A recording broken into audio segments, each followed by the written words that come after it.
Well, hey, welcome back to part two of the D&D fleshing out your village, town building, rest of that as well. Last video, just for a brief synopsis or summary, I went over just the three basic things you're going to want to have for your village when you're getting new people in there. You're going to want to have a place like a government building or a town structure, a place for a quest giver or rewards to come out of there for like main quests or just about anything. Grand Hall was what I decided to make that there. The Territorial Raven, that's our tavern. That's the place where players can go and rest, eat, drink. It's the form of lodging for them there. Down here, we got Grant's Goods.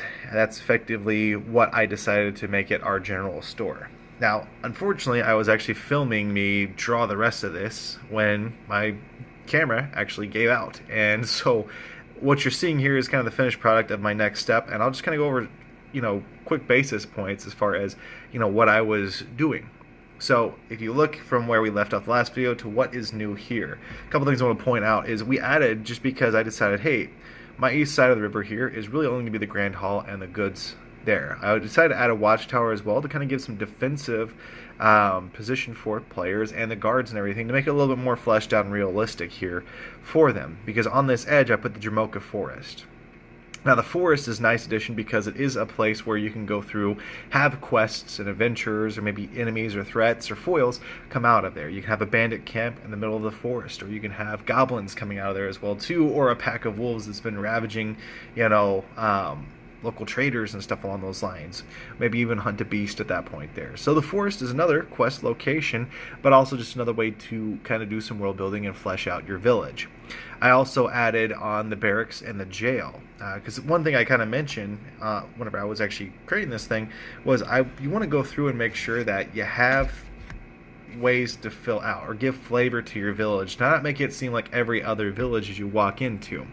Some of the different ideas for like shops, or what I call flavor, is thinking about stores like a bakery or a restaurant, or having so they can go through and they can give quests to the player, like small little side quests to help them level up or help them get used to it. Maybe they say, hey, we need you to go to the middle of the Jamocha Forest and get us this special herb that only grows there that we know of for our meal.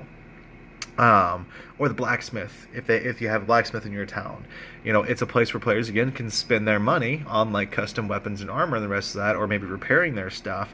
But the blacksmith can also give them quests as well too, to go get ore, or maybe go find a shipment or deliver something there. You've got a lumber yard. In some cases there, when you have forests nearby, you can use the water to make a mill and stuff along those lines there. The barracks, which I went ahead and just added the barracks and jail together in my little village here, because it makes it easy to say, hey, well, where the guards are at, the most heavily guarded place is going to be the barracks most likely, so why not have the jail there as well too? And that's what I end up doing. And there's herbalists and alchemists, which are very similar. They both deal with potions, they just do it a little bit differently. One's more of nature and using herbs and different special liquids and stuff along those lines. Alchemist is more focused on the magic of it there to make the potions at that point. Some people have schools in their locations to kind of educate people, teach them to learn how to read, write, or maybe do magic at that point there. Town markets are another good thing at that point there. What I opted to go with here is I added the forest just as an extra little layer of, a place where players can have quests, but also give, a little bit more of a look to the whole village itself.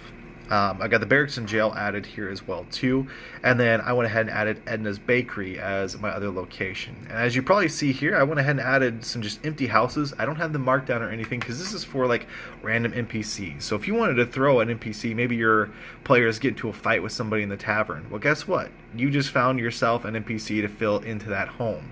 And these houses, I mean, when you think about it, Middle Ages or even back whenever it was like, the Old West, you had anywhere from 5 to like 10 people in a house some cases there. So really you can make it whatever you want. And the other thing too is I just wanted to kind of mention is you don't want to overwhelm your village with too much. So I listed off just a small list of different, things that people could be doing. I mean, you can have masons, you can have carpenters, you can have boat makers, you can have tons of different shops and stuff like that in the village, but you don't want to overwhelm your players. You want to make it small scale, and you can add more to it later. You can expand your village at any point because this is your world.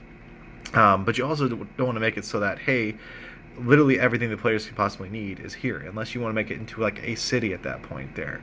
But that becomes hard for you to juggle just as much as, a module. You want to keep it small and easy, and still, in my opinion, make it enough to fit onto the note card. And give your players a reason to travel outside of the town. Give them a reason to be in this town for a specific reason, So that's kind of what I did. And on the back here, what I did is I also went through and I created names for each of my place and a name for the village, which I forgot to do. So Asteria Village is what I have named this village here. As you see probably from the last video to this one here, the Grand Hall is ruled by Baron, just the same there. I went ahead and named the Baron Tolsimir Brightflame. The Territorial Raven is the tavern. It's modest cost like last time, and I went ahead and made the owner Yasova Eldwile. Grant's Goods, the general store, it's owned by Grant Dovin, which I already had on there. Talked about the Redtail River and the Tin Pine Farm and all the rest of that there. Halfway point from the Citadel to the capital to a major port.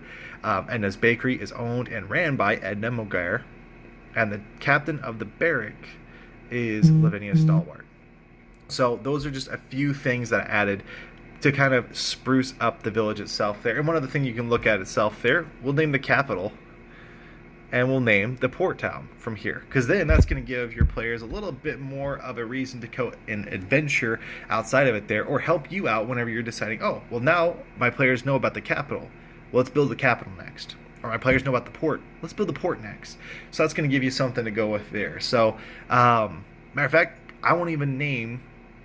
No, actually, probably a good idea to name the capital and name the port. But we'll call the capital... the Citadel. It's just referred to as the Citadel.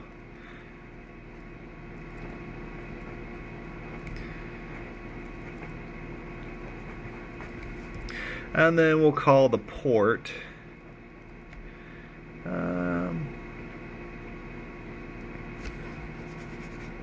Port Terrans. How's that sound?